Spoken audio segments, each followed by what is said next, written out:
मी doctor Sunita Sakore. आम्ही सगळ्या उरळी कांचनमधल्या शाळेतल्या मैत्रिणी आम्ही आज इथे आलो आणि हे जे गोकुळ ॲग्रो टुरिझम आहे इथे आम्ही भेट दिली। सुरुवातीला आम्हाला वाटलं की भोरच्या जवळ म्हटल्यावर काही फारसं वेगळं असेल की नाही, पण जेव्हा आम्ही इकडे आलो तर इकडचं अतिशय छान असं निसर्गरम्य वातावरण इथे आहे। इथली सर्व्हिस अतिशय छान आहे।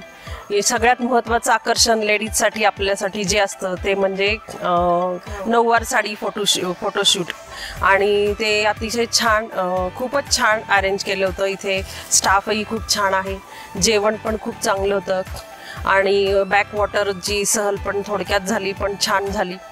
बाकी वातावरण तर चांगलं आहेच, पण इथली माणसंसुद्धा खूप चांगली आहेत, हॉस्पिटॅलिटी छान आहे। तर मी सगळ्यांना सांगेन की आपल्या पुण्याच्या जवळ गोकुळ ॲग्रो टुरिझम हे अतिशय छान निसर्गरम्य असा एक अनुभव आहे।